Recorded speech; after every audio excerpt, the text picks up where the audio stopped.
El silencio del apartamento nunca había sido tan ensordecedor como aquella mañana de domingo. Marcia miraba la misma taza de café que sostenía desde hacía 20 minutos, ya fría, mientras la luz del sol avanzaba lentamente por el suelo de la sala de estar. Era el tercer fin de semana sin los niños, y su ausencia creaba un vacío casi físico que parecía engullir todo el espacio. Habían pasado 8 meses desde la firma del divorcio, pero aún no había encontrado una manera de habitar aquellas horas, vacías que ahora llenaban la mitad de su vida. No era solo la soledad, era como si una parte de su identidad hubiera sido arrancada junto con el fin del matrimonio, dejándola perdida en un territorio extraño que debería ser su propio hogar. El celular vibró sobre la mesa. Era un mensaje de su terapeuta confirmando la sesión del lunes. Marcia suspiró, recordando las palabras de la doctora Elisa en la última consulta. El divorcio no es solo el fin de una relación, es una muerte simbólica de quien creía ser. Es normal sentir duelo. Dejó la taza en el fregadero, tratando de ignorar la pila de platos que se había acumulado desde el viernes. Antes, nunca habría dejado la cocina en ese estado. Antes, tenía una rutina, un propósito, una identidad clara. Esposa, madre de niños pequeños, la persona que mantenía todo en orden. Ahora era simplemente ¿quién? La pregunta flotaba en el aire sin respuesta mientras miraba su reflejo distorsionado en el microondas. El sonido de una puerta, cerrándose en el pasillo, la sacó del trance. Con un movimiento casi automático, Marcia se encontró saliendo del apartamento, tal vez solo para sentir que estaba haciendo algo. En el ascensor se encontró con Renato, el padre soltero del 502, que siempre la saludaba con una sonrisa discreta. ¿Domingo difícil?, preguntó él con una familiaridad sorprendente. Había algo en sus ojos cansados que expresaba una comprensión inmediata, como si pudiera leer sus pensamientos. La peor parte es el silencio, respondió Marcia, sorprendiéndose a sí misma con la repentina honestidad ante alguien que apenas conocía. Los dos terminaron en la cafetería de la esquina. No fue una decisión consciente, simplemente sucedió. Renato comenzó a hablar sobre cómo se había divorciado hacía 2 años, sobre cómo los primeros meses fueron como aprender a respirar de nuevo. Un día estás construyendo toda una vida basada en ciertas suposiciones. Al siguiente todo se derrumba y necesitas descubrir quién eres. Fuera de ese papel, comentó mientras removía distraídamente el azúcar en su café. No había nada teatral o ensayado en sus palabras. Solo la crudeza de alguien que había caminado por el mismo territorio desolado que ella ahora atravesaba. La conversación fluyó sin esfuerzo durante casi 2 horas. Era extraño cómo hablar con un casi desconocido parecía más fácil que con amigos de toda la vida, que la miraban con una mezcla de lástima y expectativa de recuperación. Renato no tenía expectativas, simplemente entendía. Cuando Marcia mencionó su dificultad para ocupar los fines de semana vacíos, él sugirió algo simple. Comienza con una cosa pequeña que siempre hayas querido hacer pero nunca tuviste tiempo. Algo solo tuyo, no relacionado con los niños o el matrimonio. Puede ser ridículamente pequeño. Lo importante es que sea tuyo. De vuelta en el apartamento, Marcia abrió un cajón olvidado y sacó un cuaderno de dibujo que había comprado años atrás. Antes de conocer a Paulo, antes de los niños. Solía dibujar. Nada profesional, solo garabatos que la calmaban. ¿Cuándo fue la última vez que había hecho algo así?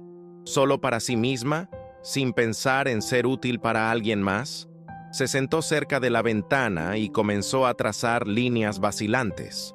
Los primeros dibujos fueron terribles, pero había algo liberador en crear sin propósito, sin expectativas, solo por el placer del movimiento.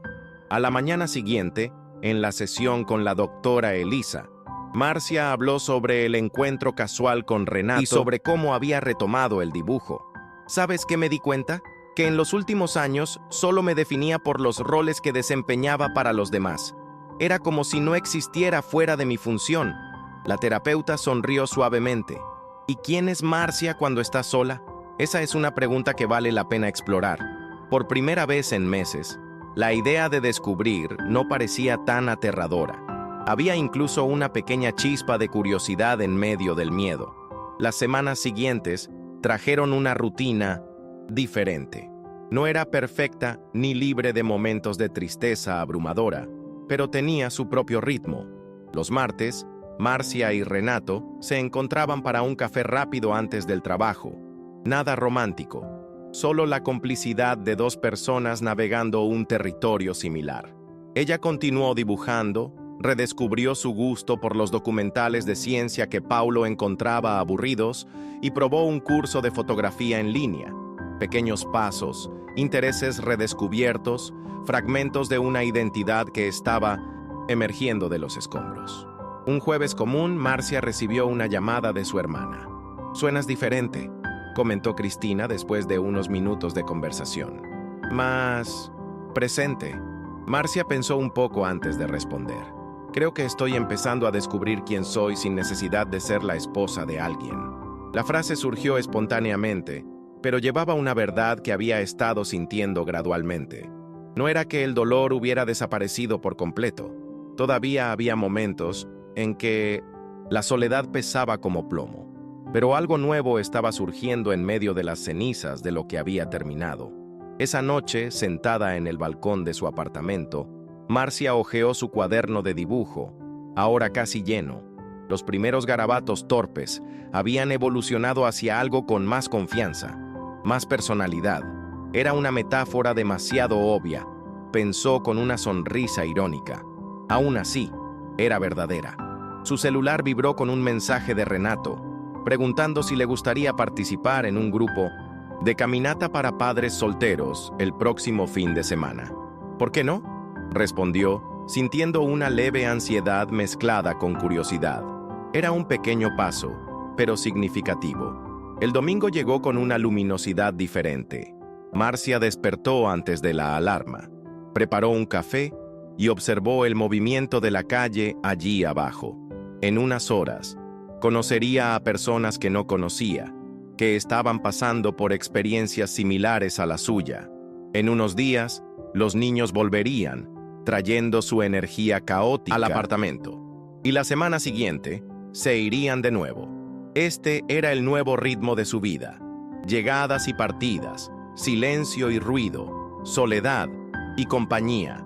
No era la vida que había planeado, pero comenzaba a parecerse a algo que podría llamar suyo.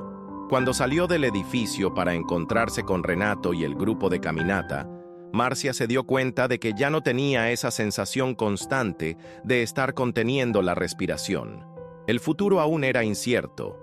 Habría días malos por delante, pero también había posibilidades que no podía vislumbrar antes. El duelo por el fin de su matrimonio y por la identidad perdida no había desaparecido por completo, pero ahora compartía espacio con algo nuevo, una curiosidad cautelosa sobre quién podría llegar a ser en esta nueva fase. Y por primera vez en mucho tiempo, esa idea no solo parecía aterradora, también parecía liberadora.